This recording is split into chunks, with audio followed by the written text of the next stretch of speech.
Hey guys, what's up? Mega Gamer here, and I have a very special video that I've waited a little over 4 years to make for you guys. This month, 4 years ago, I made a fun little video called Uncharted 4 Top 5 Tips, where I gave my top 5 tips to Naughty Dog and what I wanted to see implemented into a potential 4th Uncharted title. One original title, one remastered title, and a console generation later, we finally get to see what Uncharted 4 was to actually be. As it turns out, it's the conclusion to the beloved franchise.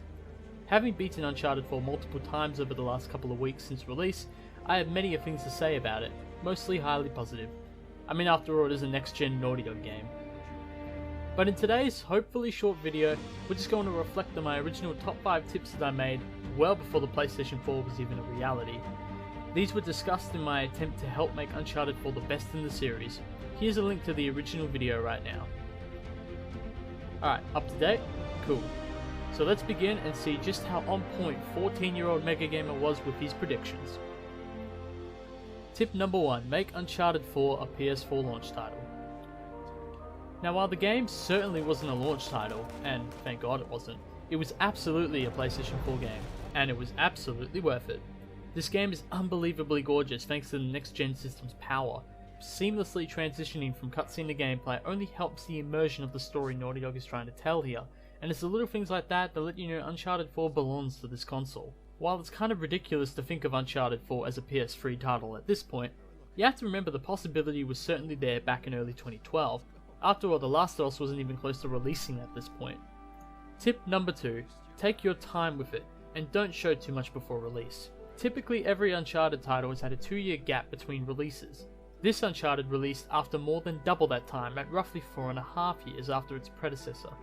Regardless of how much effort and time was put into The Last of Us, its DLC and its remastered version, there is no denying that Uncharted 4 certainly had its breathing space to relax in terms of development, even though Naughty Dog have gone on to say that the last several months of development have killed them. It was during this time Naughty Dog matured even more as a studio and as storytellers, mostly thanks to releasing The Last of Us at the time. It also helped deliver a game that didn't feel as rushed this time around, something I felt affected Uncharted 3. Another note I made in this tip was to not show too much pre-release footage on the game. Uncharted 3 certainly lacked a punch when finally in the hands of players, because there was so little left to be surprised about, especially in the way of set pieces. When it comes to Uncharted 4, Naughty Dog and Sony were better at keeping their lips sealed, even if they revealed what is arguably the best action sequence in the entire game at E3.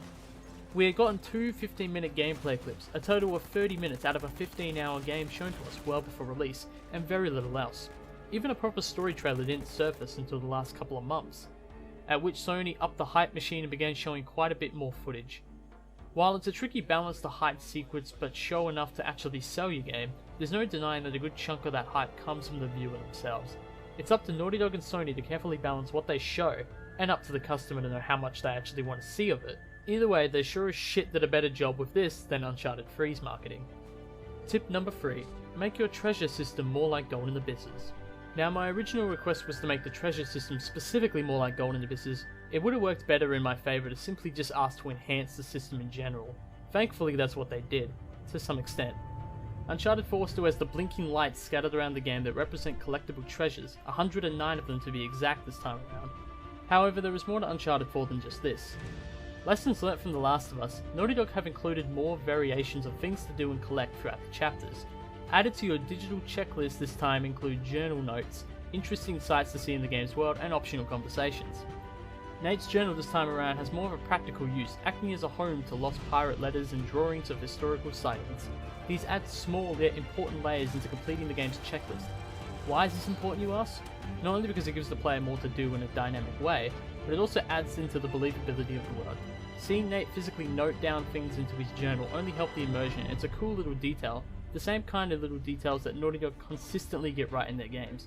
So while not necessarily Golden Abyss's approach to the collectibles, it's certainly a more in-depth one. Tip number 4, include the medal system and the store. The store was a great way to have additional fun in the first 2 Uncharted games. Spending in-game money on character skins to wear and gameplay modifiers to mess around with was surely something we appreciated. Honestly, the only real reason this tip was even included in this list is because Uncharted 3 simply lacked any of it.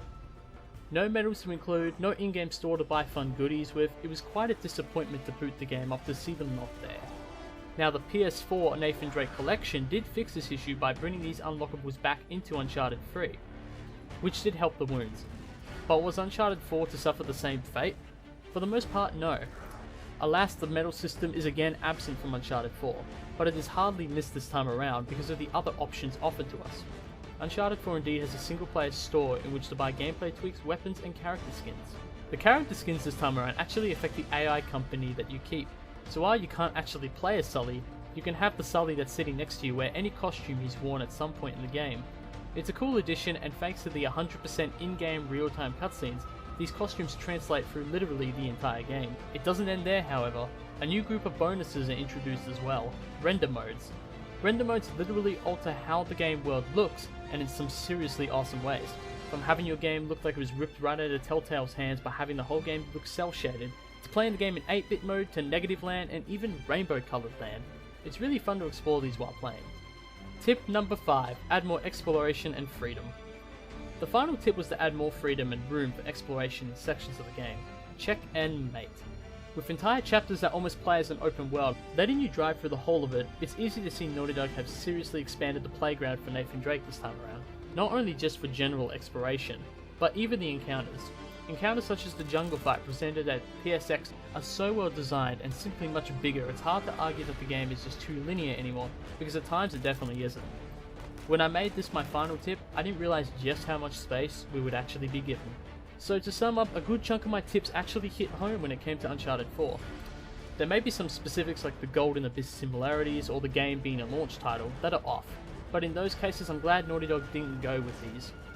But while the game offers more freedom and fun goofy ways to spend your hard-earned in-game cash, these things are only just scratching the surface of what makes Uncharted 4 a fantastic game. And while I'm glad all 5 of my tips became true to some extent, I know that I still have many videos to make in order to truly discuss in depth why I love this game so much.